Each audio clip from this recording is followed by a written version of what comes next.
ನಮಸ್ಕಾರ ರೀ ಎಲ್ಲರಿಗೂ. ಇವತ್ತು ನಮ್ಮ ಪ್ರಯಾಣ ಮಡಿಕೇರಿ ಕಡೆಗೆ. ಮಡಿಕೇರಿ ಒಳಗೆ ಕಾಫಿ ತೋಟ ನೋಡೋಕೆ ಒಂಥರ ಚಂದ ಅನ್ನಿಸ್ತಿರ್ತೈತಿ. ನಾವು ಹೋದಾಗ ಮಳೆ ಬೇರೆ ಬರಾಕತ್ತಿತ್ತು, ಕ್ಲೈಮೇಟು ಭಾಳ ಚಂದಿತ್ತು. ಹಂಗೆ ನಮಗೆ ಹೋಗೋಕೆ ಭಾಳ ಖುಷಿ ಅನ್ಸಾತಿತ್ತು. ಮಡಿಕೇರಿ ಒಳಗೆ ನಾವು ಫಸ್ಟ್ ಹೋಗಿದ್ದ ಅಬ್ಬೆ ಫಾಲ್ಸಿಗೆ ಹೋಗೋಕೆ ಫಸ್ಟ್ ಒಳಗೆ ಟಿಕೆಟ್ ಕೊಡ್ತಾರೆ. ಟಿಕೆಟ್ ತೊಗೊಂಡು ಹೋಗ್ಬೇಕಾಗ್ತೈತಿ. ಒಳಗಡೆ ಹೋದ್ರೆ ಸ್ಟೆಪ್ಸ್ ಅದಾವೆ, 10 ನಿಮಿಷ ನಡ್ಕೊಂಡು ಹೋಗ್ಬೇಕಾಗ್ತೈತಿ. ವೀಕೆಂಡ್ ಆಗಿರೋದ್ರಿಂದ ಜನ ಜಾಸ್ತಿ ಇದ್ರೆ, ಮಳೆನೂ ಜಾಸ್ತಿ ಆಗಿದ್ದರಿಂದ ಫಾಲ್ಸ್ ಒಳಗೆ ನೀರೂ ಜಾಸ್ತಿ ಇತ್ತು. ನೀವು ಇಲ್ಲಿ ನೋಡ್ತಿರ್ಬೋದು ಫಾಲ್ಸ್ ಎಷ್ಟು ಚಂದ ಕಾಣತೈತಿ ಅಂಥೇಳಿ. ನೀರು ಜಾಸ್ತಿ ಇದ್ದಿದ್ದರಿಂದ ಇಲ್ಲಿಂದ ನಾವು ನೆಕ್ಸ್ಟ್ ಹೋಗಿದ್ದು ಮಡಿಕೇರಿದು ಕೋಟೆ ಕಡೆಗೆ. ಕೋಟೆ ಒಳಗಂತೂ ಯಾರನ್ನೂ ಬಿಡೋದಿಲ್ಲ.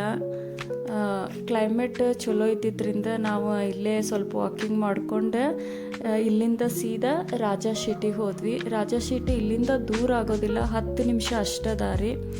ಹಾಗಾಗಿ ಇಲ್ಲೇ ಕಾರ್ ಪಾರ್ಕ್ ಮಾಡಿಕೊಂಡು ಇಲ್ಲಿಂದನೇ ಬೈ ವಾಕ್ ನಾವು ರಾಜಾಶೀಟಿಗೆ ಹೋದ್ವಿ. ಇದು ಒಂದು ಮೇನ್ ಅಟ್ರಾಕ್ಷನ್ ಅಂತಲೇ ಹೇಳ್ಬೋದು.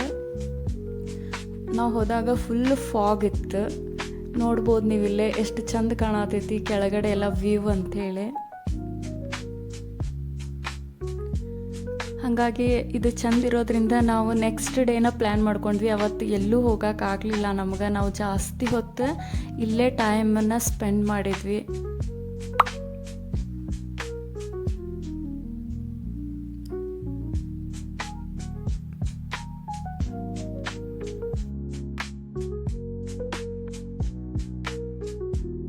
ಇಲ್ಲಿಂದ ನಾವು ನಮ್ಮ ನೆಕ್ಸ್ಟ್ ಡೇ ಪ್ರಯಾಣನ ಶುರು ಮಾಡಿದ್ದು ಭಾಗಮಂಡಲ ಕಡೆಗೆ. ಇಲ್ಲೇ 3 ನದಿ ಸೇರಿಕೊಂಡು ಹರಿತಾವೆ. ಅವು ಕಾವೇರಿ, ಕನ್ನಿಕಾ ಮತ್ತು ಕಾಲ್ಪನಿಕ ನದಿಗಳು. ಅದಕ್ಕೋಸ್ಕರ ಇಲ್ಲಿ ಇವನ್ನ ತ್ರಿವೇಣಿ ಸಂಗಮ ಅಂತ ಕರೀತಾರೆ ಈ ಪ್ಲೇಸಿಗೆ. ಇಲ್ಲೇ ಕೆಲವು ಜನ ಪೂಜೆ ಮಾಡಿಸಕತ್ತಿದ್ರು ಮತ್ತು ಕೆಲವು ಜನ ಸ್ನಾನನೂ ಮಾಡಕತ್ತಿದ್ರು. ಇಲ್ಲೇ ಕೆಲವು ದೇವರುಗಳ ಮೂರ್ತಿ ಇಟ್ಟಾರ. ನೋಡಕ್ಕೂ ಭಾಳ ಚಂದ ಐತಿ. ಮತ್ತು ಇಲ್ಲೇ ಪಕ್ಕದಾಗ ಒಂದು ಭಗಂಡೇಶ್ವರ ದೇವಸ್ಥಾನ ಅಂತ ಐತಿ.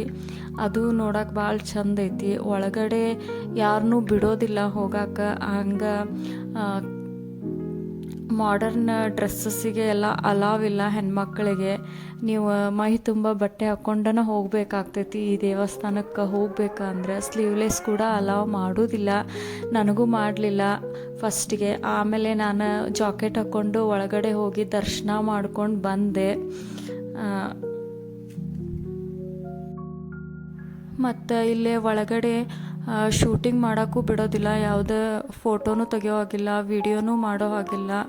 ಇಲ್ಲಿಂದ ನಾವು ನೆಕ್ಸ್ಟ್ ಬಂದಿದ್ದು ತಲಕಾವೇರಿಗೆ. ಹೌದು, ಕಾವೇರಿ ಉಗಮ ಸ್ಥಾನ ಆದಂತಹ ತಲಕಾವೇರಿಗೆ ನಾವು ಬಂದ್ವಿ. ಇದು ಬ್ರಹ್ಮಗಿರಿ ಬೆಟ್ಟಗಳ ಮಧ್ಯ ಐತಿ ಅಂತ ಹೇಳ್ತಾರೆ. ಇದು ಸುತ್ತಲ ಕಾಣೋದೆಲ್ಲ ಬ್ರಹ್ಮಗಿರಿ ಬೆಟ್ಟ ಅಂತ. ಅಕ್ಟೋಬರ್ ತಿಂಗಳದಾಗ ಭಾಳ ರಶ್ ಇರ್ತೈತಂತಿದು. ಜುಲೈ ಟೈಮ್ನಾಗ ಹೋಗೋದು ಭಾಳ ಚಲೋ. ಯಾಕಂದ್ರೆ ಭಾಳ ಫಾಗ್ ಇರ್ತೈತಿ, ಮಳೆನೂ ಸ್ವಲ್ಪ ಕಡಿಮೆ ಇರ್ತೈತಿ, ಜಾಸ್ತಿ ಇರೋಂಗಿಲ್ಲ. ಅಡ್ಡಾಡೋಕ್ಕೂ ಒಂಥರ ಕಂಫರ್ಟೇಬಲ್ ಆಗಿರ್ತೈತಿ. ನೀವು ಆರಾಮಾಗಿ ಅಡ್ಡಾಡ್ಕೊಂಡು ನೋಡ್ಕೊಂಡು ಹೋಗ್ಬೋದು. ಮಡಿಕೇರಿ ನೋಡೋಕೆ ಖರೇನು ಭಾಳ ಅಂದ್ರೆ ಭಾಳ ಚಂದ ಐತಿ. ಇಲ್ಲಿಂದ ನಾವು ಬಂದಿದ್ದು ಕಾವೇರಿ ನಿಸರ್ಗಧಾಮಕ್ಕೆ. ನೀವು ನೋಡ್ಬೋದು ಫುಲ್ ಫಾರೆಸ್ಟ್ ಇದ್ದಂಗೆ ಐತಿ, ನದಿನೂ ಇತ್ತು. ನೋಡೋಕೆ ಭಾಳ ಚಂದ ಅನಿಸ್ತೈತಿ. ಅಲ್ಲಲ್ಲೆಲ್ಲ ವ್ಯೂ ಪಾಯಿಂಟ್ ಅದಾವೆ. ನೀವು ವ್ಯೂ ಪಾಯಿಂಟೆಲ್ಲ ನೋಡ್ಕೊಂಡು ಹೋಗ್ಬೋದು. ಕೆಲವು ಪ್ರಾಣಿಗಳನ್ನು ನೋಡ್ಬೋದು. ಆಮೇಲೆ ಪಕ್ಷಿಗಳು ಅದಾವೆ. ಆಮೇಲೆ ಕೊಡವರ್ದು ಟ್ರೆಡಿಷ್ನಲ್ ಡ್ರೆಸ್ಸಿನ ಸ್ಟ್ಯಾಚ್ಯೂಸ್ ಎಲ್ಲ ಹಾಕ್ಯಾರ. ನೀವು ಅವನ್ನೆಲ್ಲ ನೋಡ್ಬೋದು.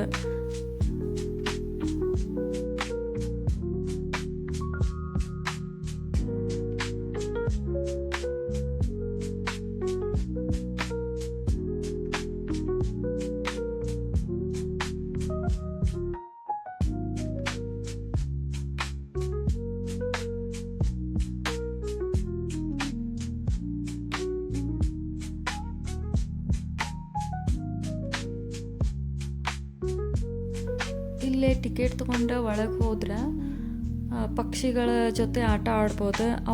ಕೆಲವು ಪಕ್ಷಿಗಳನ್ನು ಟಿಕೆಟ್ ತೊಗೊತಾರೆ ಕೈಯಾಗ ಕೊಡಲಿಕ್ಕೆ. ಕೆಲವು ಪಕ್ಷಿಗಳ ಫ್ರೀ ಆಗೇನ ಕೊಡ್ತಾರೆ ಕೆಲವೊಂದು ಕಡೆ ಎಲ್ಲ. ನಮ್ಮ ಮನೆಯವ್ರಂತೂ ಫುಲ್ ಖುಷಿ ಆಗ್ಬಿಟ್ಟಿದ್ರು. ಅವರು ಕೈ ಒಳಗೆ ಒಂದಿಷ್ಟು ಪಕ್ಷಿಗಳನ್ನು ಹಿಡ್ಕೊಂಡಿದ್ರು. ಅವ್ರ ಕೈ ಒಳಗೆ ನಾವು ಆಹಾರನ ತಿನ್ನಾಕತ್ತಿದ್ವು.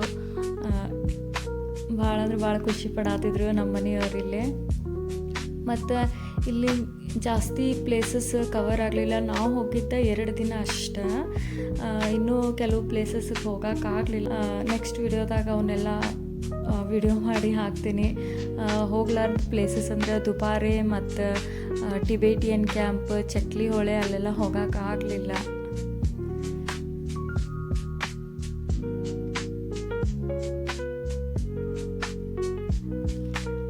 ನಮಸ್ಕಾರ ಎಲ್ಲರಿಗೂ. Thank you so much video ನೋಡಿದ್ದಕ್ಕೆ, ಲೈಕ್ಸ್ ಕೊಟ್ಟಿದ್ದಕ್ಕೆ, ಕಾಮೆಂಟ್ ಮಾಡಿದ್ದಕ್ಕೆ.